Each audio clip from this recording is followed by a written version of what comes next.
Às vezes não vamos fazer o que queremos, mas vamos fazer o que precisa ser feito, ou seja, fazer o que é necessário. Eu quero falar sobre isso com você. Bora lá.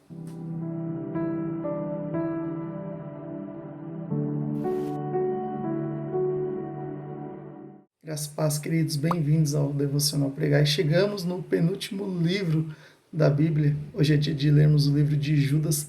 Lembrando que aqui não é Judas Iscariotes, que traiu Jesus, também não é Judas Tadeu, que é um outro apóstolo de Cristo Jesus, mas é Judas, irmão de Tiago, que no caso é meio-irmão de Jesus. Amém? É interessantíssimo este livro, porque quando Judas ele vai escrever a sua carta, a sua epístola, ele quer falar sobre salvação, mas por ver a necessidade da igreja, por conta de que haviam muitas pessoas se infiltrando dentro da igreja e trazendo falsos ensinamentos, ele vai falar sobre a defesa da fé. Amém? Olha só o que diz Judas no seu capítulo 1, versículo 1, diz assim a palavra do Senhor: Eu, Judas, escravo de Jesus Cristo e irmão de Tiago, escrevo esta carta aos que foram chamados por Deus, o Pai, que os ama e os guarda sob o cuidado de Jesus Cristo. Amém? Então ele está escrevendo aqui essa carta direcionando para quem? Para todo aquele que é de Cristo Jesus.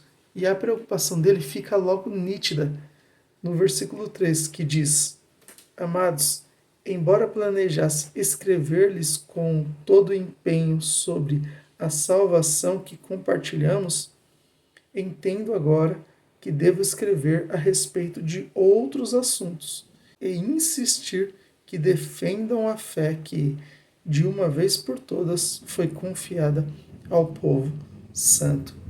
Olha qual é a preocupação de Judas.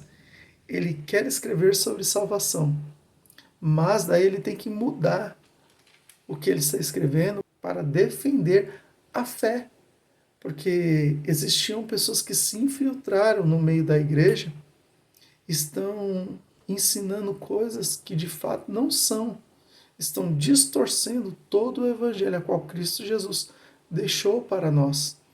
Então, às vezes, nós queremos fazer algo que é bom, mas precisamos deixar de fazer aquilo que queremos fazer para fazer de fato o que é necessário fazer. Olha isso.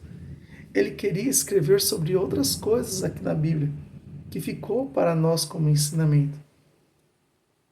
Mas daí ele vai analisar, Judas vai analisar e vai dizer: olha, eu queria escrever sobre algo para vocês, mas vendo a necessidade do povo, vendo a necessidade da igreja, eu preciso escrever sobre uma outra coisa. E daí ele tem que defender a fé. E é isso que nós temos que fazer nos dias de hoje. Porque tem pessoas se infiltrando em igrejas para distorcer todo o evangelho de Cristo Jesus. E quando nós observarmos isso, nós temos sim que defender a nossa fé na verdade, na palavra do Senhor, sobre aquilo que ela diz. Olha o que diz no versículo 10 e 11.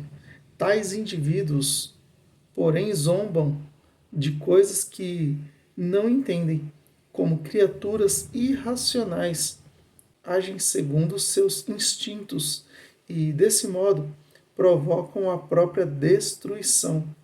Que aflição os espera, pois eles seguem os passos de Caim, enganam outros por dinheiro como Balaão e perecem em sua rebelião como Corá. Ele pega aqui só exemplo ruim. Ele não pega exemplo de pessoas boas que fizeram o que era correto. Ele pega exemplo de Caim, que matou seu irmão por inveja. Ele vai pegar o exemplo de Balaão, que era profeta sim, nunca errou uma profecia, mas o seu coração estava no dinheiro. E ele vai pegar o exemplo de Corá, que abre uma rebelião no tempo de Moisés. Olha só, que loucura. Então ele pega 3 exemplos terríveis para comparar aquele povo daquela época a estes exemplos aqui. Mas nós precisamos lembrar de algo extremamente importante. Tem irmãos que eles acabam caindo na fé. Eles não têm força para continuar. Eles acabam sendo levados por essas doutrinas errôneas. E nós temos que amar esses irmãos e tentar cuidar ao máximo deles. Olha o que diz no versículo 22. Tenham compaixão daqueles que vacilam na fé.